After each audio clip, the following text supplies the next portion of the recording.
Before we get started, it should go without saying that there will be spoilers in today's video for Jurassic World Rebirth.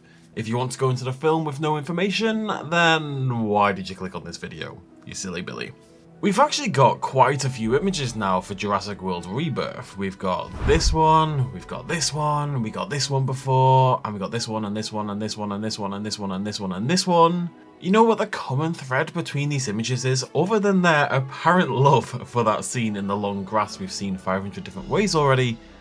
No bloody dinosaurs. Not a single dinosaur has been revealed in an official capacity for Jurassic World Rebirth, with the first probably to come when the trailer drops, if it does as we expect it to, during the Super Bowl next month. Despite that, as of today, we have 7 different dinosaurs, well, nearly all dinosaurs, confirmed to appear in the film. Now, one of these has been knocking around for a while, but toy hints and other rumours have been abound this week to round out the roster to 7 animals in total. We're going to go through them all in a moment, but a very quick word on legal stuff, because Mattel is handling the toy line for Rebirth, and Mattel are very eager when it comes to copyright striking channels, as I have found out in the past. I'm going to be showing you fan interpretations and paleontological images for these creatures, and you'll have to basically trust me, with a hefty sprinkling of salt as always, that we have good real intel out there that says these animals are coming to the film. The only confirmed dinosaur we've had for months, until this week, has of course been Parasaurolophus. This was spotted in deceased form by some intrepid photographers whilst the shoot was ongoing in Thailand. And the most interesting thing about it really is that it still has the Dominion design, rather than bringing back the slightly more InGen relevant Sauna or Nublar designs. I don't think that's necessarily important, it's probably just the Parasaurolophus they had the best access to. But it is interesting, and it is to this day the only dinosaur we have visual confirmation for, and that hasn't really had any design changes based on what we've heard. But what else do we know? Well, long before this week, one of the more rumoured dinosaurs was a titanosaur. We still don't have a species for this, but the suggestion is that the largest terrestrial dinosaur they'll be hunting for a DNA sample for in this film is a titanosaur. A gigantic sauropod like the likes of Patagotitan or Argentinosaurus, the largest animals to ever walk the earth. It's even somewhat likely that this scene here is actually from them glimpsing this dinosaur for the very first time. Either way, whilst we don't have any official images, there have been rumours abound and a lot of people have made mock-ups based on the information we have. My favourite of all these is this one by Nova on Twitter, and all these people who I talk about throughout this video will be linked in the description, definitely go give them some love. Beautifully rendered and blending together both realistic sauropod proportions, very optimistically, with the purported information like the sails across the neck and the lower vertebra, the bulbous nasal region, even those tail spikes potentially.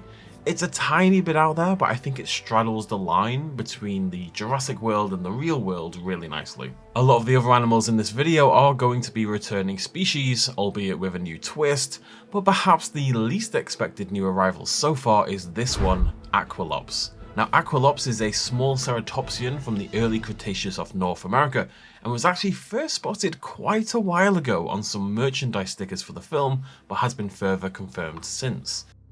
It's an interesting choice because it is very similar in morphology to the Microceratus, which was only just introduced in the previous film. Now, Microceratus was a little bit goofy looking in a few ways, including the eye placement, and I suspect part of what Rebirth is attempting to do is updating these dinosaur niches with new, more realistic interpretations and more interesting interpretations. Aquilops then is the new, small, cute herbivore, and if it's rendered with its tail quills and its interesting flattened head crest, it could be a really good fit for that slightly more primal aesthetic that Jurassic World Rebirth does seem to be pushing. The next lot are all returning animals, but this first one is at least rumoured to have a new updated design. Quetzalcoatlus is once again back to dominate the skies and likely take the place as the largest flying animal for their DNA hunt. Dino Art on Twitter put together this artwork based on the description. Now, there's 2 key points we've been hearing about this for a while, that the Quetzal's colours are going to be based somewhat on a modern hornbill with a black body and a bright orange beak, and for some reason that what was once a crest that a Quetzalcoatlus would have is now going to be this strange protuberance at the front of the beak. That same artist has an alternate version with a design more directly plucked from a hornbill, and for my money it's a pretty big improvement on the other, since it does resemble more a Quetzalcoatlus. If we get a design like the latter, I'd be pretty happy. I just hope they make it a little bit smaller as well. So the new titanosaur will be the largest land animal, and the returning Quetz will be the largest flying animal, but what of the seas? Well, that's another returning animal, the Mosasaurus, this time with an updated design.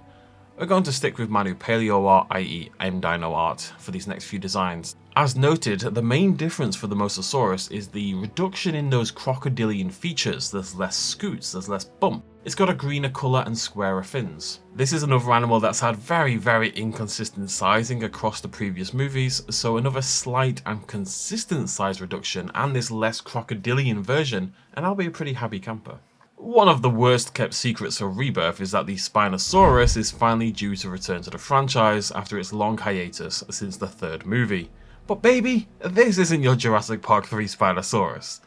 As with the others, it seems Spinosaurus will at least incorporate some modern paleontology. This 2020 rendering from Songhorn shows the modern interpretation of the dinosaur with its thick neck, undulating sail, and of course that almost flattened, fluke-like tail.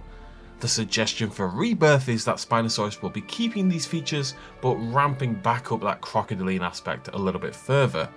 This design from Hongley64 shows that interpretation pretty well, including the rumoured information that the Spino basically doesn't have a neck. It's got a very short neck, much in the way the body of a crocodile can look more like a really long cylinder with spiky bits at the end. The last two dinosaurs on our list are those lads and lasses who will likely appear in every single Jurassic film ever made for all of time.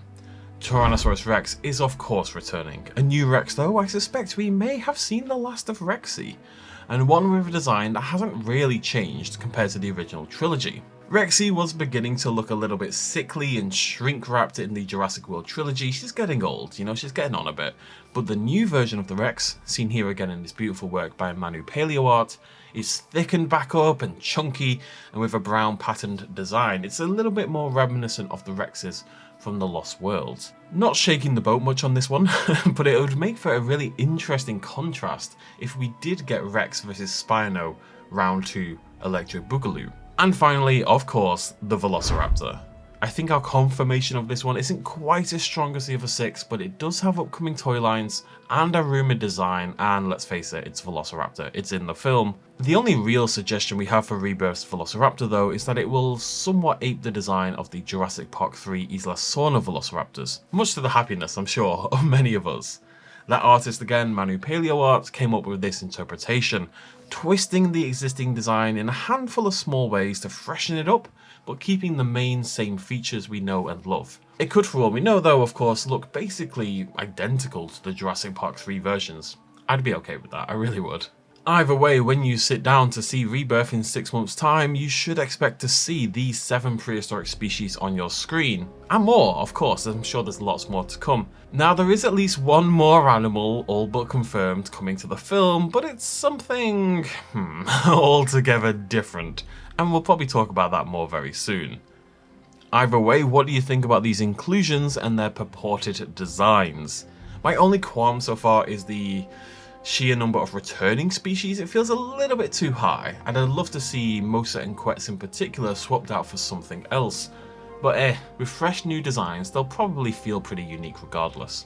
Let me know what you think down below, throw me a like if you enjoyed the video, subscribe for more news and updates on all things Jurassic and all things dinosaur-y. Thank you very much for joining me, cheers, much love as always, bye bye.